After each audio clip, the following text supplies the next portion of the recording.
Good morning dear students. सेकाबाटी online classes में आपका हार्दिक स्वागत है। कक्षा 10 हम पढ़ रहे हैं इंग्लिश की ग्रामर, और इंग्लिश की ग्रामर में हम पढ़ रहे थे प्रेजेंट सिंपल या इंडेफिनिट टेंस। इस टेंस के अंदर आपने प्रेजेंट सिंपल टेंस के अफर्मेटिव सेंटेंस, जो सकारात्मक या साधारण वाक्य जो होते हैं, उन वाक्यों को आपने पढ़ा था, उनके फिल इन द ब्लैंक्स आपने पढ़े थे।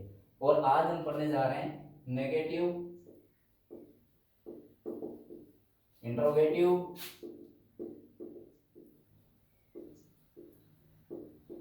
और इंटरोगेटिव नेगेटिव सेंटेंस।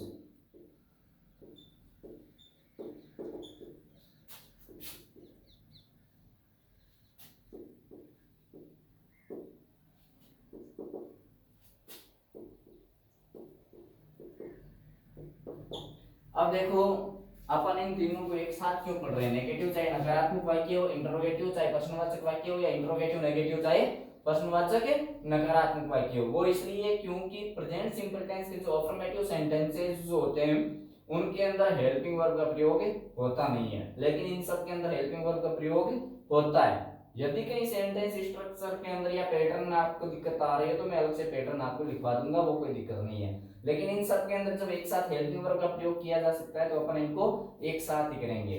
जैसे कि मान लो आपको क्वेश्चन दे दिया जाता है कि translate the following sentences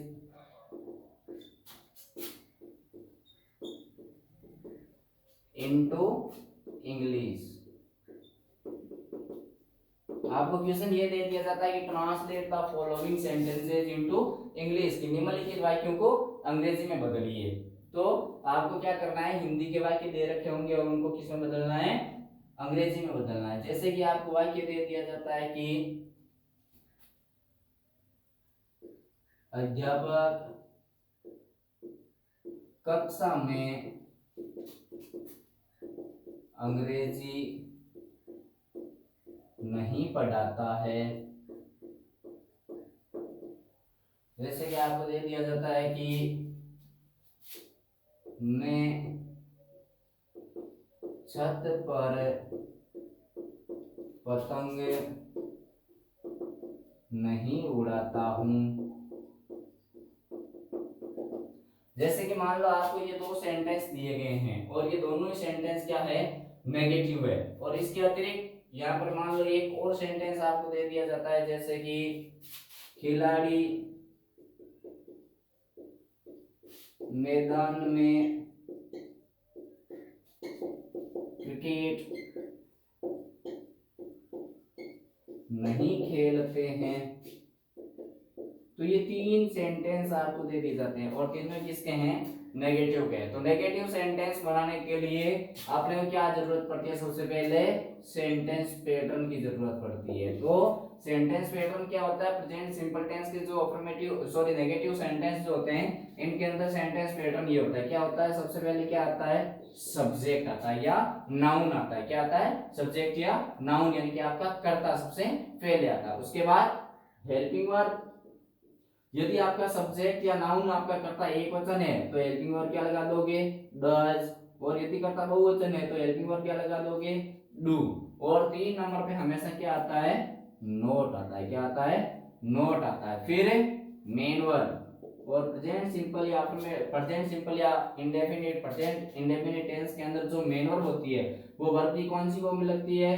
first form में लगती है। उसके बाद ऑब्जेक्ट और सबसे अंत में अदर वर्ड्स। ये आपका सेंटेंस पैटर्न होता है। तो इस पैटर्न के हिसाब से अपन इन तीनों सेंटेंस को सॉल्व करेंगे। जैसे पहला सेंटेंस आपको दे रखा है कि अध्यापक कक्षा में अंग्रेजी नहीं पढ़ाता है। तो सबसे पहले क्या आएगा? सब्जेक्ट या नाउन या कर्ता। तो क्या है यहाँ पर? अध्यापक। तो क्या आ जाएगा? टीचर। अब क्या आएगी? Helping verb. यदि आपका कर्ता टीचर यानी कि आपका अध्यापक, ये नाउन जो ये यदि एक वचन है, यदि ये सिंगुलर है तो आप हेल्पिंग वर्ब क्या लगा दोगे? डज। और यदि ये बहुवचन यानी कि प्लूरल है तो आप हेल्पिंग वर्ब क्या लगा दोगे? डू। तो ये क्या है? एक वचन है। एक वचन कैसे हुआ? आपको सबसे पहले लिखाया गया था कि सिंगुलर नाउन और प्लूरल नाउन, उसके अंदर आपको ये लिखाया गया था कि यदि आपको कर्ता ही, सी, इट या किसी व्यक्ति का नाम या उसका पद नाम उपाधि दे दी जाती है तो वो क्या होगा, एक वचन होगा। अब यहाँ पर यदि अध्यापक एस लग जाता तो ये बहुत सारे अध्यापक हो जाते। यहाँ पर तो ये हो जाता कि अध्यापक कक्षा में अंग्रेजी नहीं पढ़ाते हैं तो टीचर्स बहुवचन हो जाता। तो अभी ये क्या है, एक वचन। हेल्पिंग वर्ब क्या लगेगी, डज। और 3 नंबर पे हमेशा क्या होता है, नॉट। अब इसको क्या बना दोगे, डज नॉट को डजंट बना दोगे। क्या बना दोगे, डजंट। फिर मेन वर्ब। अब यहाँ पर मुख्य क्रिया क्या हो रही है, पढ़ाना। तो पढ़ाना जो होती है उसकी मेन वर्ब, वर्ब की फर्स्ट फॉर्म क्या होती है, टीच। और वर्ब की सेकंड टॉट। और वर्ब की थर्ड टॉट। और वर्ब की आईएनजी टीचिंग। तो क्या हो जाएगा, टीच। ऑब्जेक्ट क्या है, सब्जेक्ट। यहाँ पर अध्यापक है और ऑब्जेक्ट क्या है, कक्षा, सॉरी अंग्रेजी। क्या है, अंग्रेजी। तो क्या हो जाएगा, टीच इंग्लिश। अब बचा क्या, अदरवाइज कक्षा में। तो क्या आ जाएगा, इन द क्लास या इन क्लास। ये आपका सेंटेंस कंप्लीट हुआ। उसके बाद अगला सेंटेंस, मैं छत पर पतंग नहीं उड़ाता हूं। तो क्या आ जाएगा, सब्जेक्ट आई। अब आई क्या है, बहुवचन। तो क्या आ जाएगा, डू। 3 नंबर पे नॉट। क्या हो जाएगा, डोंट। उड़ाना मेन वर्ब, वर्ब की फर्स्ट फॉर्म क्या हो जाएगी, फ्लाई। क्या नहीं उड़ा रहे हो, काइट। पतंग कहां पर, ऑन रूफ। छत को क्या कहते हैं, रूफ। ये आपका सेंटेंस बन गया। फिर अगला, खिलाड़ी मैदान में क्रिकेट नहीं खेलते हैं। तो क्या हो जाएगा, प्लेयर्स।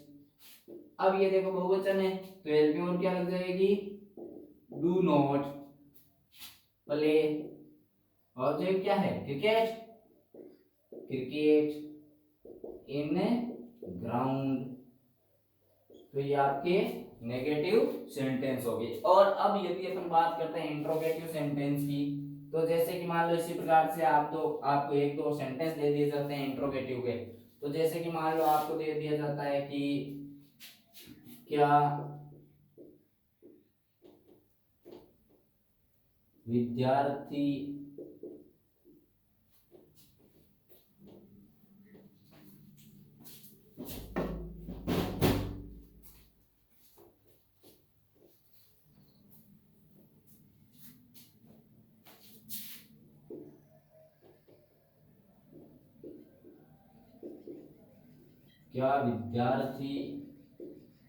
कक्षा में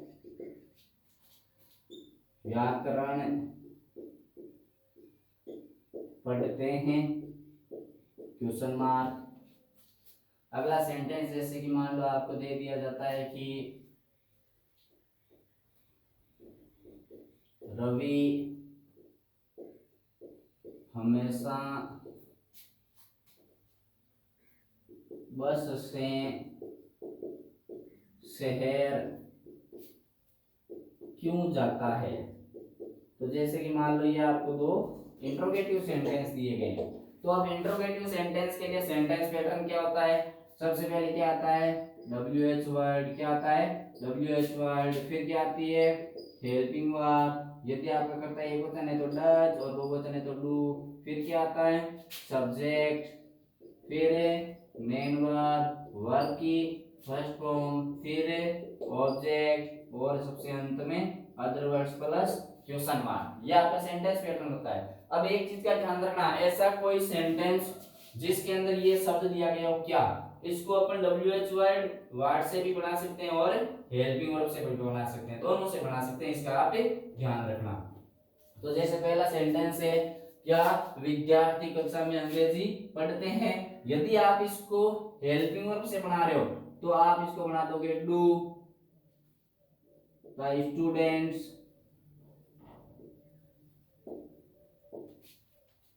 रीड ग्रामर इन क्लास और क्वेश्चन मार्क। और यदि इसी सेंटेंस को आप WH वर्ड से बना रहे हो तो ये बन जाएगा what do the students read grammar in class और सबसे अंत में क्वेश्चन मार्क। कोई फर्क नहीं पड़ने वाला है। यदि हेल्पिंग वर्ब से बन रहा है तो सबसे पहले हेल्पिंग वर्ब, और डब्ल्यूएच वर्ड से बन रहा है तो सबसे पहले डब्ल्यूएच वर्ड, बस इतना सा ही फर्क रहना है।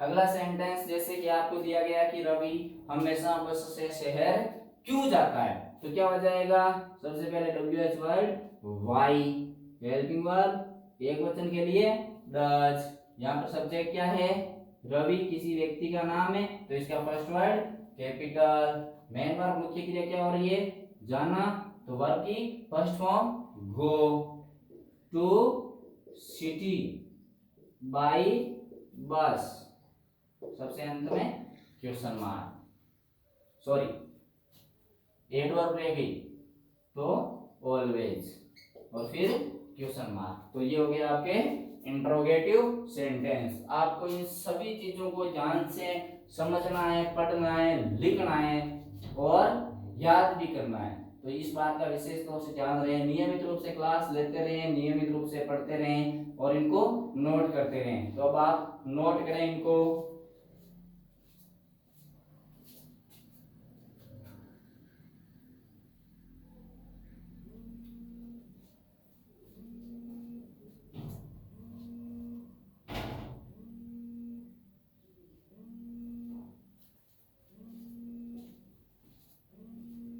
अब इसी प्रकार से मान लो आपको इंट्रोगेटिव नेगेटिव सेंटेंस दे दिए जाते हैं। जैसे कि मान लो आपको दे दिया जाता है कि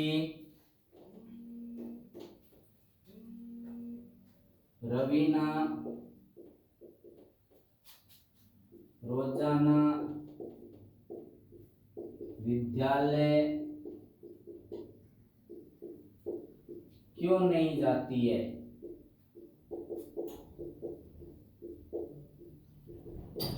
अगला सेंटेंस मान लो आपको दे दिया जाता है कि खिलाड़ी हमेशा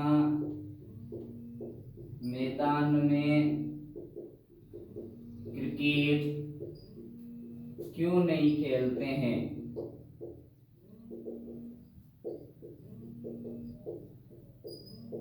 ये आपको मान लो दो सेंटेंस दे दिए जाते हैं इंट्रोगेटिव नेगेटिव के, तो उसमें भी कोई फर्क नहीं पड़ने वाला।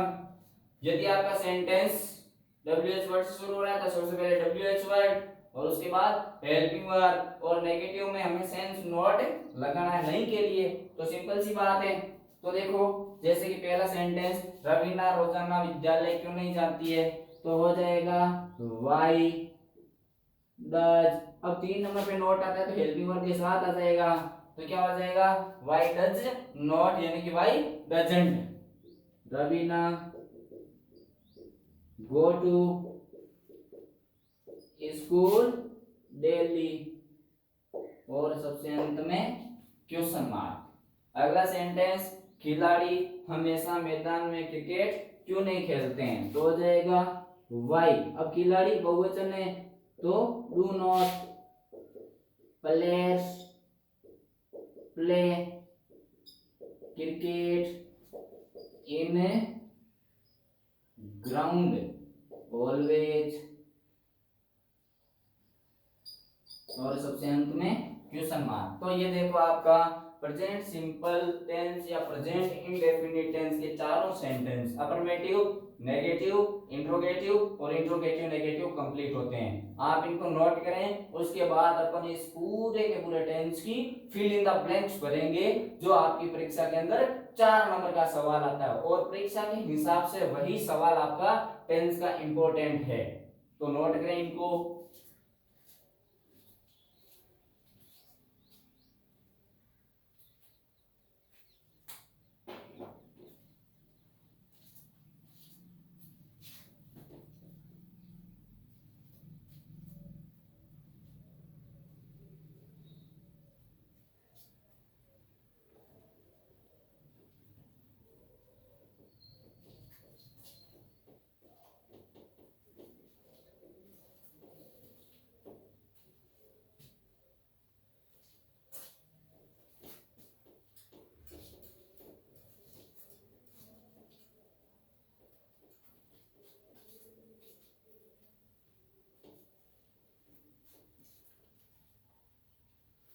तो देखो वो सवाल जो आपकी परीक्षा के अंदर आता है, परीक्षा के अंदर आपसे 4 नंबर का सवाल पूछा जाता है इन टेंस से संबंधित। और सवाल आपसे क्या पूछा जाता है, सवाल आपसे ये पूछा जाता है कि fill in the blanks correct form of the verb given below, कि निम्नलिखित वाक्यों के अंदर वर्ब की उपयुक्त फॉर्म भरिए। और इनके अंदर जो आपको सेंटेंस के अंदर उस सेंटेंस की हेल्पिंग वर्ब और उसकी मेन वर्ब भरनी होती है, वो अपन कैसे भर पाएंगे, वो अपन भर पाएंगे उस टेंस की एडवर्ब से। और आपने पढ़ा था ये जो प्रेजेंट सिंपल या इंडेफिनिट टेंस जो है इसकी एडवर्ब्स आपने पढ़ी थी, क्या पढ़ी थी, always, daily, usually, often, seldom, eventually, generally, frequently, once, twice, is, every.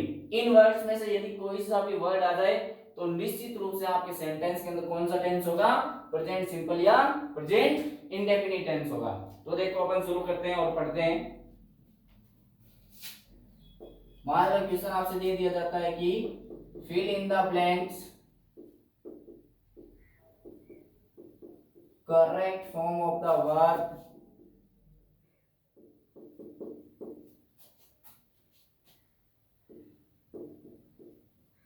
Given below. तो ये सवाल आपसे दे दिया जाता है और इसके अंदर आपको 4 फिल इन द ब्लैंक्स दी जाती है। अपन उससे ज्यादा भी पढ़ेंगे, उससे ज्यादा भी और सॉल्यूशन करेंगे ताकि अच्छी तरह से समझ में आ जाए और फिर किसी प्रकार की परेशानी नहीं हो। जैसे कि मान लो आपको दे दिया जाता है कि she not teach English every day. इसी प्रकार से आपको दे दिया जाता है जैसे कि ही प्ले गिटार इवेंचुअली। इसी प्रकार से मान लो आपको अगला सेंटेंस दे दिया जाता है जैसे you right your lessons properly. इसी प्रकार से आपको सेंटेंस दे दिया जाता है जैसे कि teacher note teach grammar in class daily. इसी प्रकार से मान लो आपको सेंटेंस दे दिया जाता है जैसे कि students note make projects occasionally. इसी प्रकार से आपको सेंटेंस दे दिया जाता है जैसे कि Y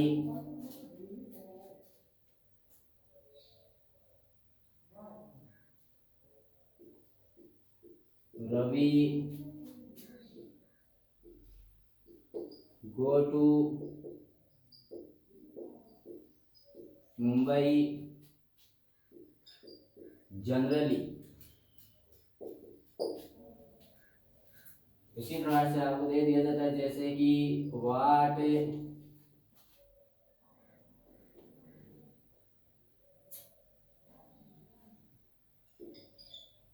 birds not fly in the sky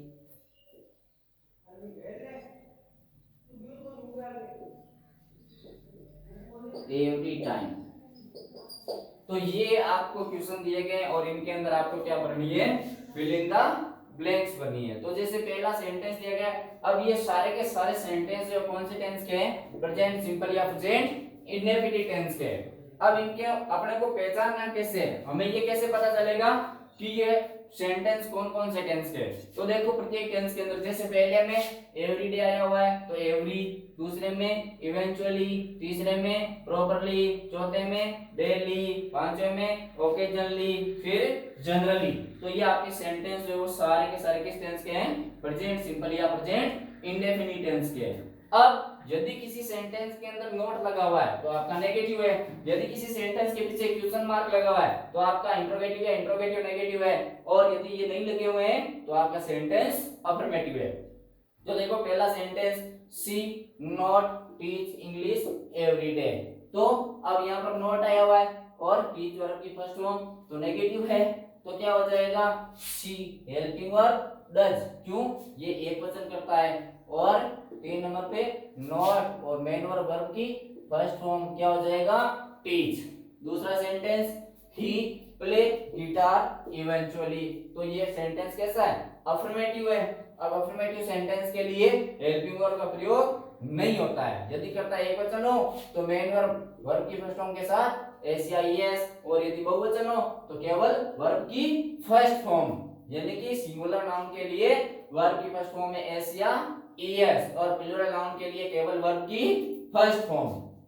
फिर अगला sentence, you right your lessons properly. अब यू बहुवचन प्लूरल नाउन, और राइट यहाँ पर वर्ब है, और नॉट और इंट्रोगेटिव मार्क्स नहीं है, तो आपका सेंटेंस एक बार फिर से अफर्मेटिव है। अफर्मेटिव सेंटेंस है तो क्या लगा दोगे, केवल वर्ब की फर्स्ट फॉर्म, क्या हो जाएगा, राइट। उसके बाद teacher not teach grammar in class daily. अब टीचर एक वचन करता, नॉट लगा हुआ है तो सेंटेंस कैसा है, नेगेटिव, तो हेल्पिंग वर्ब डज, और 3 नंबर पे नॉट और मेन वर्ब की फर्स्ट फॉर्म क्या हो जाएगा, टीच। उसके बाद स्टूडेंट्स आपका कैसा करता है, बहुवचन है, सेंटेंस में क्या लगा हुआ है, नॉट, तो आपका सेंटेंस कैसा है, नेगेटिव। स्टूडेंट्स बहुवचन करता के लिए हेल्पिंग वर्ब डू, और उसके बाद नॉट और मेन वर्ब की फर्स्ट फॉर्म क्या हो जाएगा, मेक। उसके बाद दोनों सेंटेंस की शुरुआत WH वर्ड से हो रही है। एक सेंटेंस में नॉट लगा हुआ है तो इंट्रोगेटिव नेगेटिव है, और दूसरे में केवल वर्ब आई हुई है, केवल इंट्रोगेटिव है। तो इसके अंदर वाई, रवि सब्जेक्ट नाउन है, तो रवि कैसा करता है, एक वचन, हेल्पिंग वर्ब क्या आ जाएगी, डज, और मेन वर्ब की फर्स्ट फॉर्म क्या हो जाएगा, गो। उसके बाद व्हाट, बर्ड्स, यहाँ पर कैसे नाउन है, प्लूरल है, तो हेल्पिंग वर्ब क्या आ जाएगी, डू। और 3 नंबर पे हमेशा क्या आता है, नॉट, और main verb present simple indefinite tense के अंदर वर्ब की फर्स्ट फॉर्म क्या हो जाएगी, फ्लाई, क्या हो जाएगी, फ्लाई। तो देखो इन सारे के सारे सेंटेंस को आपके एग्जाम के अंदर आपसे यही सवाल पूछा जाएगा, इसके अतिरिक्त आपसे कुछ भी नहीं पूछा जाएगा। और इसको आपको सोल्व कैसे करना है, इसको आपको सोल्व करना है इस टेंस की एडवर्ब से। किससे, एडवर्ब से। तो आपको इनको अच्छी तरह से लर्न करना होगा, अच्छी तरह से आपको इनको याद करना होगा, पढ़ना पड़ेगा, समझना पड़ेगा, और आपको इनकी एक्सरसाइजेस भी करनी पड़ेगी। तो साथ ही साथ पढ़ते जाओ, और साथ ही साथ अपनी बुक्स में से इनकी एक्सरसाइज को भी सॉल्व करते जाओ, ताकि फिर किसी प्रकार की परेशानी नहीं हो, और इस प्रकार से ये बहुत ही इजी हो जाते हैं। तो इसी प्रकार से नियमित रूप से पढ़ते रहें, नियमित रूप से क्लास देते रहें, नोट्स बनाते रहें, और सॉल्यूशन इनके करते रहें। और यदि किसी प्रकार की दिक्कत आती है, किसी प्रकार की समस्या आती है, परेशानी आती है, कोई ट्रबल हो, तो आप अपने ग्रुप के अंदर कमेंट कर सकते हैं। धन्यवाद।